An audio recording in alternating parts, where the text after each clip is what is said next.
Bienvenue dans SOAS Podcast. Épisode 14, les mots qui enferment.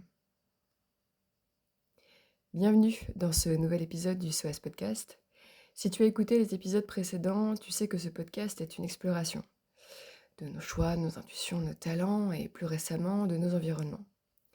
Aujourd'hui, j'aimerais t'inviter à regarder du côté du langage. Pas celui que tu utilises pour écrire un CV ou un entretien de recrutement, mais plus intime, celui qui vit dans ta tête. Celui qui finit par te définir malgré toi. Car certains mots enferment et pire, ils collent à la peau. Et finissent par guider nos décisions à notre insu.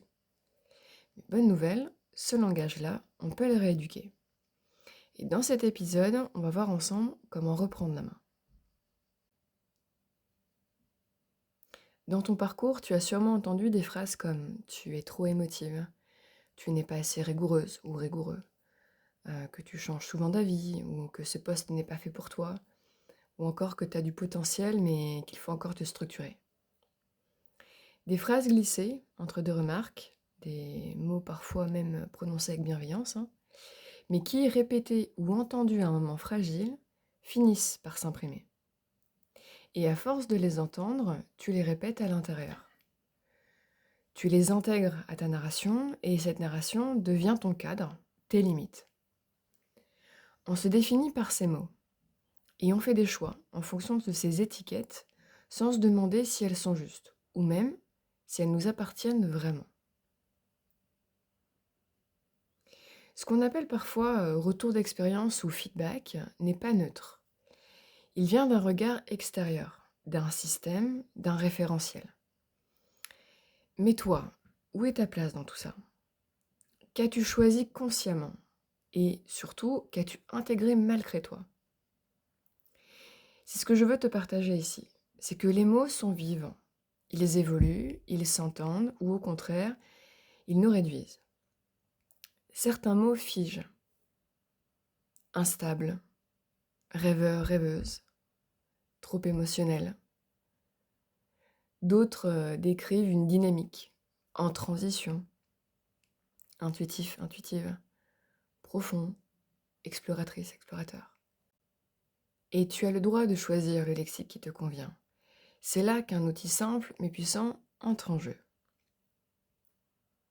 Voici un exercice que je propose parfois, le lexique alternatif personnel. Alors, c'est un nom qui paraît assez compliqué, mais tu vas voir, c'est vraiment très simple. L'étape 1, c'est de faire la liste des mots, des phrases que tu as le plus souvent entendus sur toi. En bien comme en mal.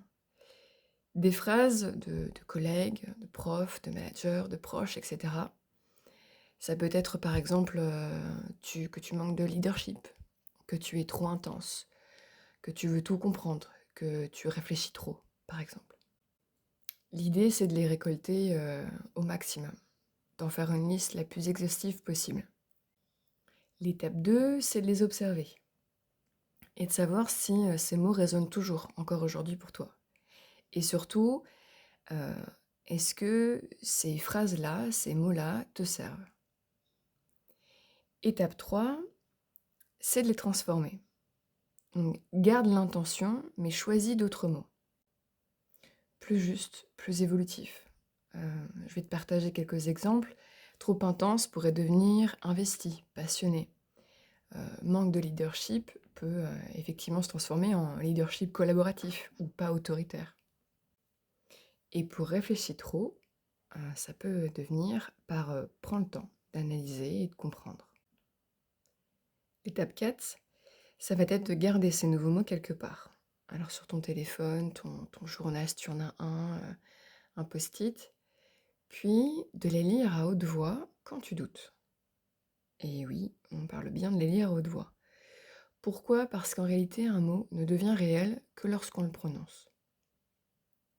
Alors cet exercice, ce n'est pas une baguette magique, vraiment pas, mais c'est vraiment un point de départ puissant pour transformer ton regard sur toi. Et ça, c'est déjà énorme. En conclusion, on vit avec des mots. Certains nous portent et d'autres nous retiennent. Et dans le SOAS Podcast, c'est aussi ça. Apprendre à choisir ce qu'on garde et ce qu'on transforme. Et ce travail commence souvent dans notre tête et dans notre langage. Alors si tu veux partager un mot que tu es prêt à réécrire aujourd'hui, viens me le dire sur Instagram et tu peux également le commenter sur ta plateforme d'écoute préférée. Si cet épisode t'a plu, je t'invite à t'abonner au podcast, évidemment, laisse-lui 5 étoiles et n'hésite pas à me retrouver également sur YouTube pour toutes les nouveautés qui viendront incessamment sous peu. Merci pour ton écoute et ta fidélité et comme toujours, on avance pas à pas.